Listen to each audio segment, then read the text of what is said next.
In a small, quiet town, two local cops stumble into a high-stakes investigation that turns their world upside down. What starts as a routine arrest quickly spirals into a dangerous game involving powerful criminal syndicates, undercover agents, and shocking betrayals. As they chase down the truth, every step brings them closer to unraveling a web of deception that threatens to destroy everything they know. Can they navigate the deadly twists in time to save themselves and the town? Trust no one, especially those closest to you. Don't forget to subscribe to the channel, share it with others, and let us know your thoughts or experiences in the comments below. Your voice matters. Part 1. Rivertown's tranquil facade. Rivertown, nestled in the cradle of slow-moving time, appeared as one of those towns where nothing exciting ever happened. The single main street, lined with old brick buildings, carried the echoes of generations past: family-run diners, antique shops, and a small local post office. The rhythm of daily life flowed gently, with the rustle of leaves in the town square and the occasional chime of the clock tower, reminding everyone of how time moved here. The police station, a modest red-bricked building, sat quietly on the edge of town, a place that rarely saw any serious action. Officers here were used to handling minor infractions, petty thefts, and parking violations, things that barely scratched the surface of real police work. But today, a restless tension hung in the air. Officer Danny Harper, sitting in his cruiser, could feel it. He was a young man in his mid-20s, fresh out of the academy and desperate for more than the mundane assignments Rivertown offered him. His heart longed for excitement, for that one big moment that would set his career on fire. Next to him sat Mark Donovan, a seasoned officer with deep lines on his face, his gray-flecked hair revealing decades of service. Donovan, in contrast to Harper's eagerness, had settled into the quiet life of a small-town cop, happy to avoid the chaos he'd left behind in the city years ago. He had a way of sensing trouble, though, and today something felt off. Suddenly the radio crackled, cutting through the stillness. "All units, be advised. We've got a suspicious individual matching the description of last week's robbery suspect. Location, Main Street Cafe." Harper's eyes lit up with excitement. He turned to Donovan, his heart pounding with anticipation. "This is it. Let's go." Donovan hesitated for a moment, his gut instinct nagging at him. But Harper had already started the engine. The cruiser roared to life and sped toward Main Street. Part 2. The Cafe Confrontation. Main Street Cafe, usually a peaceful hub of activity, sat at the corner of town. The cafe's small tables scattered outside were bathed in afternoon light, shaded by colorful umbrellas. On one of those tables, a man sat alone, sipping coffee, seemingly oblivious to the world around him. He had dark hair, a muscular build, and wore a black jacket, a perfect match for the description of the robbery suspect. Harper, fueled by adrenaline, jumped out of the cruiser before Donovan could even react. His hand instinctively moved to his holster as he approached the man. "Sir, I need you to stand up and show me some ID," Harper said, his voice steady but commanding. The man looked up, his face a mask of confusion. His name was James Barrett, though in this moment, that was irrelevant. Barrett, an FBI agent, had been working undercover in Rivertown for weeks. His mission was top secret, gathering information on a dangerous syndicate that had infiltrated the town. What he didn't expect was to be mistaken for a suspect and detained by local police.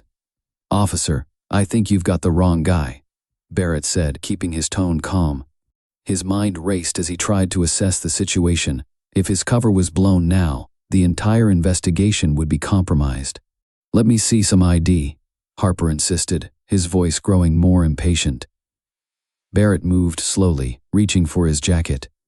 "I'm a federal agent. I can explain everything." Before he could finish, Harper's instincts took over. "Hands up," he barked, his gun halfway drawn. Donovan, now fully aware that things were escalating, stepped forward. "Let's all calm down," he said, his voice deep and measured. "We don't want to make a mistake here." Barrett carefully pulled out his FBI badge, holding it up for both officers to see. "Here's my ID. I'm working an undercover case." Harper's eyes widened, and Donovan's brow furrowed as he examined the badge. It was genuine, there was no doubt about that. But why was a federal agent here in Rivertown operating under the radar? Donovan stepped back, his mind racing. If he's FBI, we need to tread lightly. This could get messy. Part 3. Unmasking the real threat. Tension hung thick in the air as Harper and Donovan tried to process what was happening. But just as Donovan was about to de-escalate the situation, Something caught Barrett's eye, movement from across the street. A sleek black SUV had pulled up, and two men in dark suits stepped out, their faces obscured by sunglasses. Barrett's heart sank. The syndicate. Without thinking, Barrett leaned in toward Harper and Donovan. "You need to get out of here. Now." Harper frowned, confused. "What do you mean? What's going on?" "No time to explain," Barrett hissed. "Those men. They're with the syndicate I've been investigating. They've probably already realized you've blown my cover." Suddenly, the two men across the street began walking toward the cafe, their movements calm, almost too casual for the tension that was building. Donovan's gut told him something wasn't right. "We're about to have company," he muttered. Before Harper could ask any more questions, Barrett took action. He grabbed the nearest table and flipped it on its side, crouching behind it. "Get down," he shouted. Harper's eyes widened as the reality of the situation hit him. Donovan followed suit, pulling his gun and positioning himself behind one of the cafe's thick wooden pillars. The men from the SUV stopped just short of the cafe, their hands casually resting inside their jackets. One of them spoke, his voice smooth and calculated. "Agent Barrett, we've been looking for you." Harper's confusion deepened. "What the hell is going on?" "You're in the middle of something much bigger than you realize," Barrett whispered to Harper, his gaze locked on the approaching men. "These guys are part of a syndicate that's been operating under the radar for years. They control everything, corruption, smuggling, you name it." The two men drew their weapons in unison, but before they could fire, Barrett was already moving. He pulled his own gun and fired 2 quick shots, hitting one of the men square in the shoulder. Chaos erupted as the cafe patrons scattered, screaming in panic. Part 4. The betrayal. With the gunfire still echoing, Harper ducked for cover, his heart racing. This was no ordinary arrest, it was a battle, and he was in way over his head. Donovan, calm under fire, returned fire as the second man from the SUV took cover behind a parked car. "Harper," Donovan shouted, pulling him out of his shock. "We need to get control of this situation." Barrett, still crouched behind the overturned table, kept his eyes on the two men. This was bound to happen, he muttered to himself. He hadn't expected things to escalate so quickly, but now the town was at the heart of a violent syndicate war. And it seemed like the local cops had no idea what they'd stumbled into. But then something unexpected happened. Just as Barrett was about to fire another shot, he noticed Donovan's movement, too smooth, too practiced. Instead of advancing toward the attackers, Donovan slipped around the side of the building, almost as if he was avoiding the conflict. Barrett's mind reeled as the realization hit him. Donovan wasn't just a bystander in this. He was connected to the syndicate. He was part of it. Betrayal washed over Barrett like a cold wave. All this time, he had thought Donovan was the grizzled old cop, tired of the grind. But now, it all made sense. Donovan had been feeding information to the syndicate, keeping them one step ahead of the investigation. "Donovan!" Harper shouted, but Donovan had disappeared around the corner. Barrett turned to Harper, his voice sharp and urgent. "Your partner's dirty. He's working with them." Harper's face turned white. "What? No, that can't be." "It's true," Barrett snapped. "I've been tracking this syndicate for months. Donovan's been in bed with them the entire time. You've got to help me stop him." Part 5. The hunt begins. Harper's mind spun with disbelief. Could Donovan really be part of this? Could the man he'd looked up to as a mentor be involved in something so sinister? His heart pounded as he tried to process the betrayal, but there wasn't time for reflection. The gunfire continued to erupt around them, and the two men from the SUV were closing in fast. "We need to get out of here," Barrett growled, grabbing Harper by the arm and pulling him toward the back alley. Harper followed on instinct, his thoughts still in turmoil. They raced down the narrow alleyway, their footsteps echoing off the brick walls. The distant sound of sirens blared in the background. Backup was coming, but would it arrive in time? As they turned a corner, Barrett glanced over his shoulder, his eyes scanning for any sign of pursuit. "Donovan's going to try to disappear," Barrett said, his voice low and urgent. "We need to find him before he slips away." Harper nodded, though his thoughts were still clouded with doubt. Could it really be true? Donovan, the man who had taught him the ropes, who had been like a father figure, was working with criminals? It didn't seem possible, but Barrett's intensity was undeniable. Something deeper was going on, and Harper realized he had no choice but to trust the FBI agent. They reached Harper's cruiser, and without a word, Harper slid into the driver's seat, while Barrett took the passenger side. As they sped through the streets, Harper tried to shake the growing feeling of dread. Part 6. Cat and Mouse. The cruiser roared down the empty streets of Rivertown, the flashing red and blue lights casting eerie shadows on the old brick buildings. The town was eerily quiet, its usual peaceful facade shattered by the chaos that had just erupted. Harper's hands were slick with sweat as he gripped the steering wheel, his mind a swirl of questions and disbelief. Barrett sat beside him, scanning the darkened streets with laser focus. If Donovan's smart, he'll be heading for the outskirts. He knows the terrain too well. He won't stick around where he's easy to find. Harper said nothing, his chest tight. How had he missed it? How had Donovan, the man he trusted, been playing him all along? As they raced toward the industrial area on the edge of town, Harper's radio crackled to life. All units, report of shots fired at Main Street Cafe. Suspects fled in a black SUV, heading north. Barrett's jaw tightened. They're trying to get out of town. We have to cut them off. The cruiser sped faster, weaving through the streets with precision as Harper's training kicked in. But as they neared the outskirts of town, Barrett caught sight of movement, an old sedan pulling out from an alleyway, heading in the opposite direction. It's Donovan, Barrett said, his voice sharp with certainty. He's trying to slip away. Without hesitation, Harper swung the cruiser around, tires screeching as they pursued the sedan. The chase was on. Part 7. The final showdown. Donovan's sedan tore down the narrow road leading out of town, its taillights flickering in the distance. Harper pushed the cruiser harder, the engine roaring as they closed the gap. Barrett, his eyes locked on the fleeing vehicle, knew this was their last chance to catch him. Donovan's desperate, Barrett muttered. He knows we're on to him, and he's going to try anything to escape. The sedan veered off the main road and onto a dirt path that wound through the dense woods surrounding Rivertown. Harper hesitated for only a second before following, the cruiser bouncing over the uneven terrain. Trees whipped past them as the dirt path became narrower, the darkness of the woods closing in around them.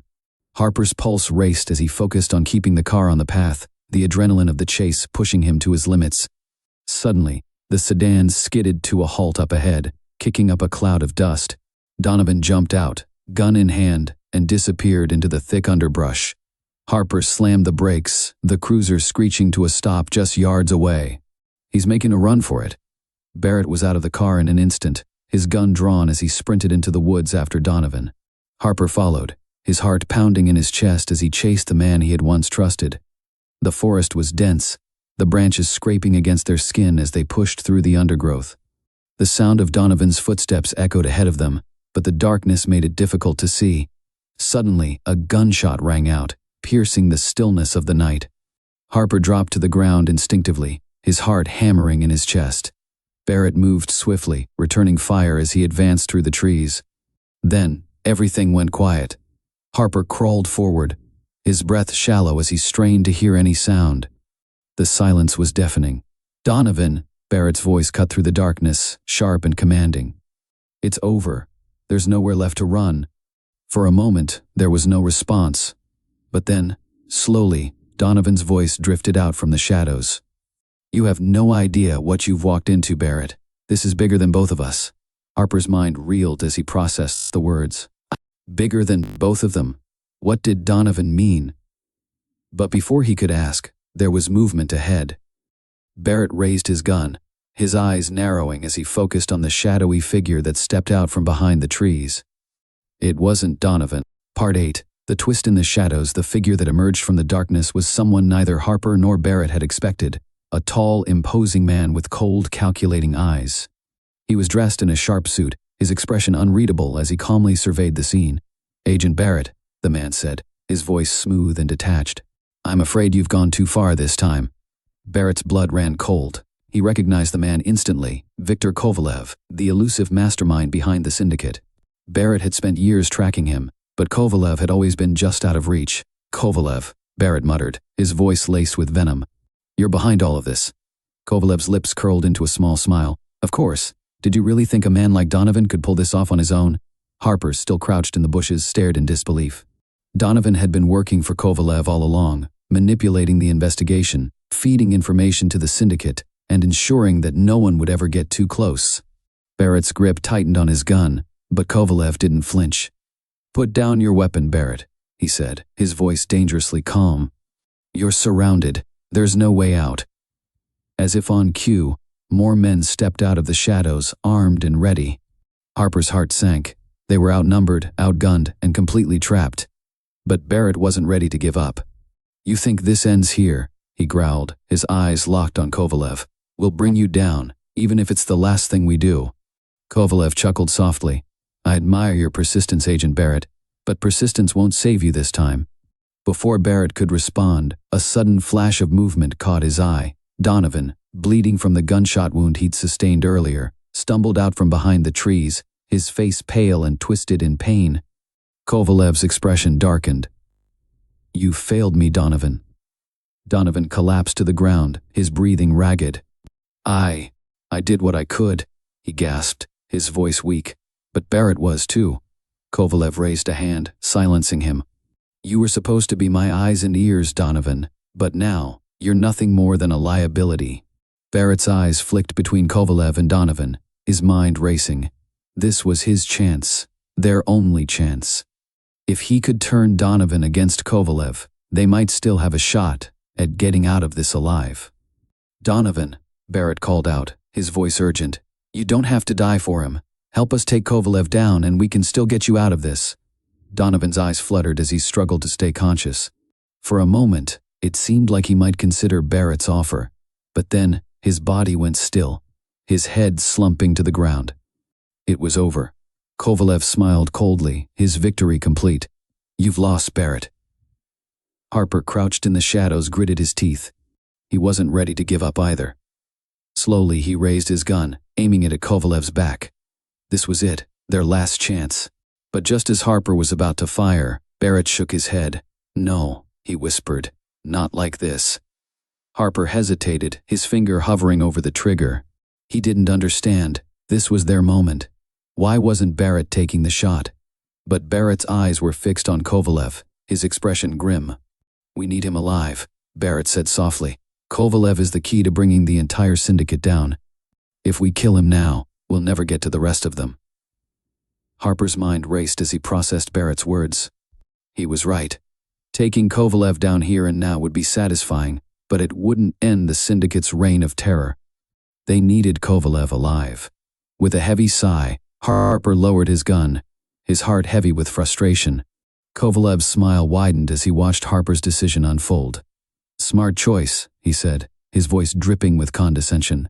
"But don't think this means you've won. You've only delayed the inevitable." Barrett clenched his jaw, his mind already racing with their next move. "We'll see about that." Part 9. The Final Betrayal. As the sun began to rise over the dense woods, casting long shadows over the landscape, Kovalev's men escorted Barrett and Harper back toward their vehicles. The air was thick with tension, the weight of their defeat pressing down on them like a heavy fog. But Barrett's mind was already working on a plan. He knew that Kovalev wasn't going to let them walk away from this without a fight. The syndicate would come after them, and when they did, they needed to be ready. "We're not out of the woods yet," Barrett muttered under his breath as they reached the edge of the forest. "Kovalev's going to try something. I can feel it." Harper glanced over at him, his brow furrowed with concern. "What do we do?" Barrett's eyes flicked to Kovalev, who was being loaded into the back of an armored vehicle. "We play it smart, follow him, find out where he's going, and then we hit them when they least expect it." Harper nodded, his resolve hardening. "Let's finish this." But as they prepared to leave, something unexpected happened. One of Kovalev's men, a tall, imposing figure with a scar across his cheek, approached Barrett and Harper with a strange smile on his face. "Barrett," the man said, his voice low and conspiratorial, "I have something you'll want to hear." Barrett's eyes narrowed, his hand instinctively moving to his gun. "What are you talking about?" The man glanced around, ensuring that no one else was listening. "I've been working undercover within the syndicate for years. I've been feeding information to the FBI the whole time." Barrett's mind reeled. An undercover agent? Here, in the heart of the syndicate? The man's smile widened. "I know everything about Kovalev's operation. If you help me, we can take him down together." Barrett's pulse quickened. This could be the break they needed. If this man was telling the truth, they might finally have a way to dismantle the entire syndicate once and for all. But something about the man's demeanor didn't sit right with Barrett. Was he really telling the truth, or was this another trap? Another betrayal? Before Barrett could respond, the man leaned in closer, his voice barely a whisper. "I know who the real mole is." Barrett's blood ran cold. What do you mean? The man's eyes gleamed with anticipation. It wasn't Donovan. He was just a pawn. Harper's face paled as he listened to the man's words, his heart pounding in his chest. If Donovan wasn't the mole, then who was? The man's smile turned sinister. It was someone much closer. Part 10. The real mole revealed. The revelation hit Barrett like a freight train. Donovan had been a pawn all along, manipulated by someone higher up in the syndicate's ranks. But who could have orchestrated such a betrayal? Who had been pulling the strings behind the scenes? Barrett's mind raced as he replayed the events of the past few weeks, searching for any clues that could point to the real mole. But nothing made sense. Nothing fit. Harper, still reeling from the shock, looked to Barrett for answers. Who could it be? The man with the scar grinned, his eyes gleaming with satisfaction. You've been looking in the wrong place, Barrett. The real mole has been with you from the beginning. Barrett's breath caught in his throat as the truth slowly dawned on him. He turned to Harper, his eyes wide with disbelief. No. Harper's face twisted with confusion. What are you talking about? The man's grin widened. It's you, Harper. Barrett's heart stopped. Harper? The man he had been working with, the man he had trusted, had been the mole all along. No, Barrett whispered, shaking his head in disbelief. It can't be. But the man's words rang true. Harper had been in the perfect position to feed information to the syndicate, to manipulate the investigation from the inside. Barrett had been so focused on Donovan that he had missed the real threat, the one standing right beside him. Harper's face twisted with anger and desperation as he realized the trap was closing in on him. It wasn't supposed to be like this, he muttered, his voice barely audible. Barrett's eyes filled with fury and betrayal. You betrayed us. Harper's hand moved to his gun, but before he could react, Barrett was already drawing his own weapon. Don't make me do this, Barrett growled, his voice laced with anguish. Harper's eyes darted between Barrett and the man with the scar, his mind racing for a way out. But there was no escape. His double life had caught up to him, and now he had to face the consequences. With a heavy heart, Barrett pulled the trigger.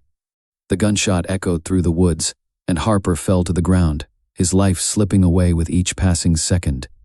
Barrett stood there, his gun still raised, his chest heaving with the weight of what he had just done. Harper, the man he had trusted, the man he had worked with, had been the mole, and now he was gone. The man with the scar approached Barrett, his expression unreadable. It had to be done. Barrett said nothing. His mind was a whirlwind of emotions, anger, betrayal, regret. He had taken down the mole, but at what cost? As the sun rose higher in the sky, casting a harsh light over the scene, Barrett knew that the battle wasn't over. The syndicate was still out there, and he had to finish what he had started. With renewed determination, Barrett turned to the man with the scar. Let's end this. Part 11, the final confrontation with Harper dead and the truth finally out in the open. Barrett and the mysterious informant moved quickly to finalize their plan to take down Kovalev and the remnants of the syndicate. Time was running out, and they knew that the longer they waited, the more dangerous their enemies would become. The sun was high in the sky by the time they arrived at the syndicate's final hideout, a remote compound hidden deep in the mountains far from prying eyes. Barrett could feel the tension in the air as they approached, his senses on high alert. This was it, their last chance to bring down the organization once and for all. The man with the scar led the way, his knowledge of the compound's layout giving them the advantage they needed. Barrett followed closely, his gun drawn and ready for anything. He knew that this final confrontation would be brutal, but he was prepared to do whatever it took to finish the job. As they entered the compound, the sound of gunfire erupted from all sides. Barrett moved quickly, taking cover behind a stack of crates as bullets whizzed past him. The informant returned fire, his shots precise and deadly. Together, they fought their way through the compound, taking down syndicate members one by one.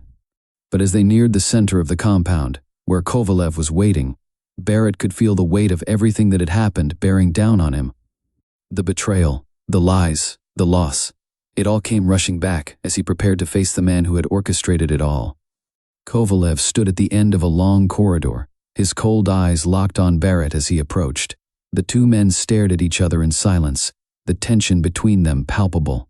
You've come a long way, Barrett, Kovalev said, his voice calm and measured. But this is where it ends. Barrett's grip tightened on his gun as he stepped forward, his jaw clenched with determination. You're right, he growled. This is where it ends, for you. Kovalev's smile faded, replaced by a look of cold calculation. "You're a fool if you think you can stop us. The syndicate will survive, with or without me." Barrett shook his head, his eyes burning with fury. "Not this time." Without another word, Barrett raised his gun and fired. The shot echoed through the corridor, and Kovalev fell to the ground, his reign of terror finally over. Part 12. A new beginning. The battle was won. Kovalev and his syndicate had been dismantled, their power shattered. But as Barrett stood amidst the wreckage of the compound, he couldn't shake the feeling of emptiness that had settled over him. The cost of victory had been high, too high. Donovan's betrayal, Harper's death, and the countless lives lost along the way weighed heavily on his soul. But despite the pain, Barrett knew that he had done what needed to be done. Rivertown was finally free from the grip of corruption, and the people who had suffered under the syndicate's rule could finally rebuild their lives.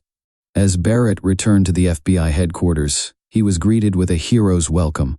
His superiors praised him for his bravery and determination, and the media hailed him as the man who had brought down one of the most dangerous criminal organizations in the country. But Barrett didn't feel like a hero.